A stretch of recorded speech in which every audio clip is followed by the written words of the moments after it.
Break के बाद स्वागत है आप सभी का सी न्यूज भारत में। हसनपुर विधानसभा क्षेत्र में शिक्षा और स्वास्थ्य जैसी मूलभूत सेवाओं को लेकर चिंता बढ़ रही है। समाजसेवी सुरेंद्र गुप्ता ने इस मुद्दे पर सी न्यूज के संवाददाता से विशेष बातचीत में अपनी गंभीर चिंताएं साझा की हैं। मैं समस्तीपुर जिले के हसनपुर विधानसभा में मैं अभी हमारे साथ खास बात करने के लिए मौजूद हैं सुरेंद्र गुप्ता जी। जी सर, ये बताइए कि हसनपुर विधानसभा में विभिन्न समस्याओं को लेके आपने लगातार आवाज उठाते रहे हैं। चाहे आप हो या इंदू जी हो, दोनों आदमी हमेशा इस हसनपुर विधानसभा का हर एक मुद्दा को लेकर उठाए। चुनाव संपन्न भी हो गया है, तो चुनाव के बाद का क्या रुझान लग रहा है क्षेत्र में? क्षेत्र के लोगों ने आप पे कितना विश्वास किया, उसको लेके क्या कहिएगा? बहुत बहुत धन्यवाद।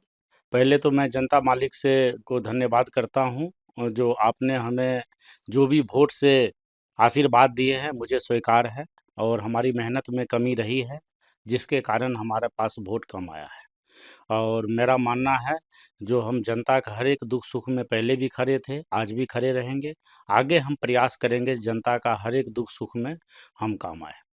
और पुराने साल जा रही है हमारी, नए साल की हमारे जनता मालिक को सबको धन्यवाद करता हूं, और नया साल को शुभकामनाएं देता हूं जो 2026 में आपके बच्चे और आपकी उज्जवल भविष्य के लिए कामना करता हूं। अच्छा, इंदू जी लगातार विधानसभा चुनाव में क्षेत्र में लोगों के बीच रही है। चुनाव के बाद भी हमने देखा है कि वो लोगों के बीच रही है। अभी फिलहाल अभी के समय में वो बीमार चल रही है, लेकिन क्या लगता है जिस तरह वो पहले से लोगों के बीच में थी, स्वस्थ होने के बाद फिर पुनः वो लोगों के बीच में वापस आएगी और लोगों का दुख दुख दर्द सुनेगी? बिल्कुल, अभी थोड़ा-सा तबीयत खराब है उनका, बिल्कुल आप सही कह रहे हैं। और पुनः स्वस्थ होने के बाद हम जनता के करीब थे और जनता के साथ रहेंगे। और जिस तरह से पहले हम जनता के बीच में जनता की बात उठा रहे थे, आगे भी हम उठाएँगे। और जनता को जो भी दुख-सुख में मेरी सपोर्ट की ज़रूरत है या मेरा जहाँ भी ज़रूरत होगा, हम वहाँ जनता के लिए खड़ा रहेंगे। अच्छा, हसनपुर विधानसभा में हसनपुर बाजार हो या बिथान बाजार हो, यहाँ एक जाम की समस्या रहता है, हमेशा बना हुआ रहता है। हालांकि बिहार में बुलडोजर भी चल रही है, लेकिन फिर भी अभी हसनपुर बिथान में इस सबसे कोसों दूर है। तो हसनपुर विधानसभा का आप लगातार समस्या उठाते रहते हैं, तो इस जाम की समस्या, चाहे फिर वो रेलवे लाइन में पुल का निर्माण हो, ओवरब्रिज का निर्माण हो, इन सब मुद्दों को लेकर अभी तक कोई आवाज़ नहीं उठा रहा है। इस पर क्या कहेंगे आप? बिल्कुल, आप सही कह रहे हैं गौतम जी। और मैं दुःख हूँ और दुखद समाचार आप बता रहे हैं, जो हमारे क्षेत्र में ये समस्या आज से नहीं काफ़ी दिनों से है। और सरकार ने बहुत भरोसा जता के लोगों से वोट लिया है और लोग उन पे भरोसा कर रही है। तो मैं निवेदन करूँगा शर्मा अभी प्रेज़ेंट सरकार से, जो आप जो है सो हमारे हसनपुर विधानसभा का जो भी जाम का समस्या है, जहाँ ओवरब्रिज की ज़रूरत है वहाँ बनाइए, ताकि यातायात जितना ईज़ी वे होगा उतना जनता को सहूलियत मिलेगा। लगातार बुलडोजर एक्शन चल रहा है बिहार में, इस पर क्या कहिएगा आप? देखिए, अगर बुलडोज़र एक्शन अगर कानून व्यवस्था बनाने के लिए किया जा रहा है, तो ये अच्छी खबर है। और कानून व्यवस्था जब तक कायम नहीं होगा, बिहार में व्यवसाय नहीं बढ़ेगा। रह गई बुलडोज़र का, अगर मान लीजिए किसी का मकान टूट रहा है, घर टूट रहा है, और ऐसे व्यक्ति के टूट रहा है जिसके पास ज़मीन की समस्या है, तो पहले भी सरकार वादा की थी, भाई भाई 3 डिसमिल हम ज़मीन देंगे गरीबों को। तो सरकार जस्टिफ़ाई कर ले, जो भाई जिस व्यक्ति के पास ज़मीन नहीं है, उसको ज़मीन का व्यवस्था, घर का व्यवस्था कर दे, तब उस पे बुलडोज़र चलना चाहिए मेरे हिसाब से। बाकी सरकार समझदार है, अगर कानून व्यवस्था के लिए बुलडोज़र चला रही है, तो ये अच्छी बात है, क्योंकि व्यवसाय बगैर व्यवस्था ठीक हुए नहीं आएगी। हसनपुर विधानसभा में स्वास्थ्य और शिक्षा दो अहम पहलू हैं और लोगों की सबसे ज़रूरियात चीज़ भी है। तो स्वास्थ्य और शिक्षा का जो व्यवस्था है, इस पर क्या कहिएगा? हाँ, उसमें हमारी सरकार बराबर विफल रही है, चाहे वो आरजेडी का सरकार हो, चाहे हमारे एनडीए का सरकार हो। मैं चाहूँगा इस बार जो सरकार को फुल बहुमत पूरा बिहार में मिला है और अभी स्टेट और सेंट्रल दोनों साथ में है। तो हसनपुर से शुरुआत किया जाए, जो हर एक शिक्षा जहाँ भी हमारा हाई स्कूल है या मिडिल स्कूल है, खास करके पंचायत स्तर से काम शुरू किया जाए, क्योंकि पंचायत की समस्या से ही जाके लोग ब्लॉक तक पहुंचता है। अगर पंचायत का ही समस्या खत्म हो जाएगा तो लोग ब्लॉक तक भी जाना पसंद नहीं करेगा।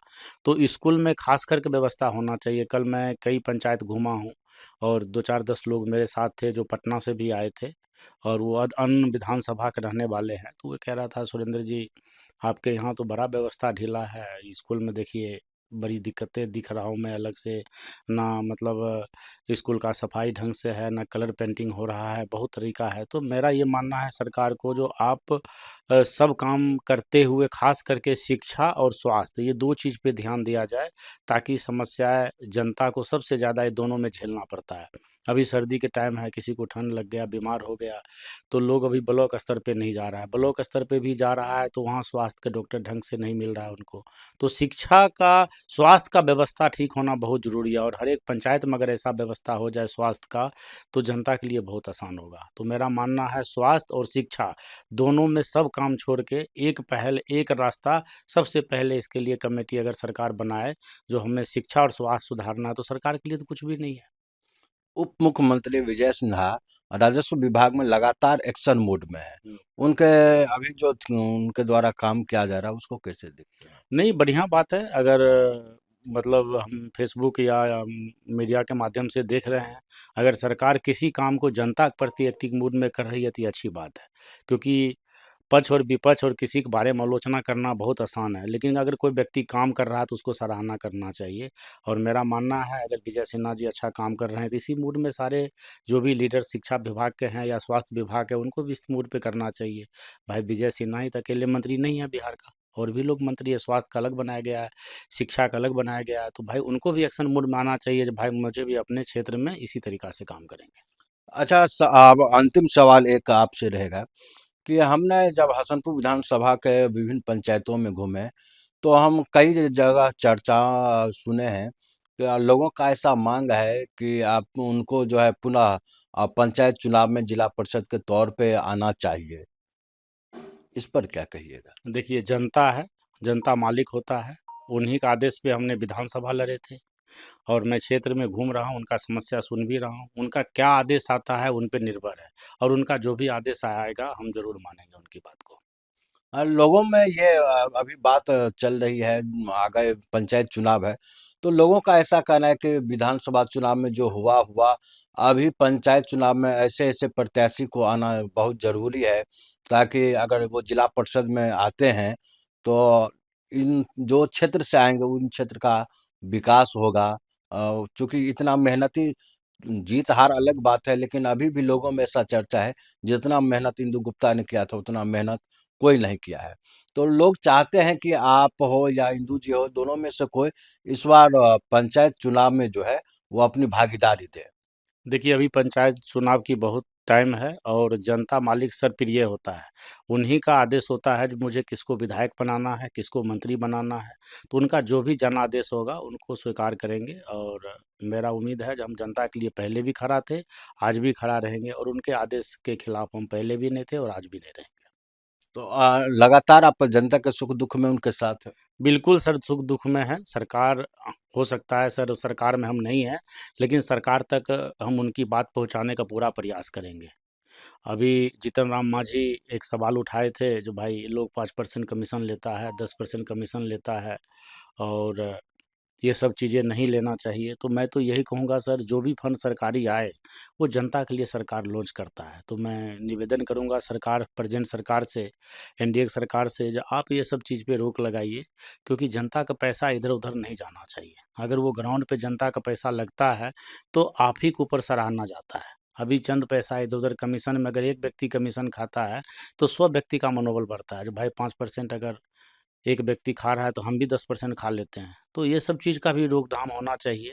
और जब जीतन राम मांझी जी स्वयं अगर इस बात को कबूल रहे हैं तो कहीं न कहीं त्रुटि है, इस त्रुटि को भी सरकार को ध्यान देना चाहिए। हसनपुर विधानसभा ही नहीं, पूरा बिहार में, क्योंकि बिहार वाक़ई विकासशील स्टेट है। अगर सरकार चाहे, सोना का चिड़िया अगर कोई पूरा देश में है तो हमारा बिहार है, लेकिन वो सोना का चिड़िया कैसे बनेगा? जब व्यवस्था ठीक होगा। आज आप व्यवस्था, व्यवसाय और क्राइम अगर आप आज ख़त्म कर देते हैं, तो मैं तो सर स्टेट कई स्टेट घूमा हूँ, देश-विदेश भी जाता हूँ। वहाँ का लोगों का अभी भी सोच है कि भाई बिहार बहुत बढ़िया जगह है। अभी परसों की बात बता रहा हूँ, दिल्ली से एक हमारे जानने वाले आए थे और 2-3 दिन से मेरे पास ही रह रहे हैं। तो उन्होंने बोले, सुरेंद्र जी, यहाँ का विचार व्यवहार के बारे में सुनता था, लेकिन यहाँ आने के बाद मैंने विपरीत देखा। आपका बिहार बहुत बढ़िया है और मेरा मन नहीं कर रहा है यहाँ से जाने का। मुझे मन कर रहा है कि कुछ मैं यहाँ पे करूँ।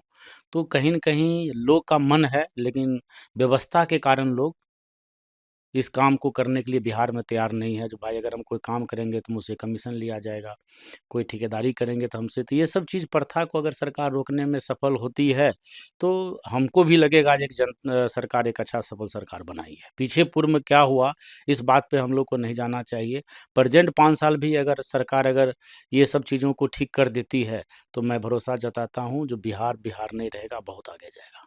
समस्तीपुर से सी न्यूज संवाददाता गौतम कुमार सिंह की रिपोर्ट। समाज सेवी सुरेंद्र गुप्ता की ये पहल हसनपुर के लोगों के लिए उम्मीद की किरण साबित हो सकती है। अब ये देखना बाकी है कि प्रशासन उनके सुझावों को कितनी गंभीरता से लागू करता है। खास रिपोर्ट में फिलहाल के लिए इतना ही। बने रहिए सी न्यूज भारत के साथ। हर खबर आपके साथ, आपके हाथ।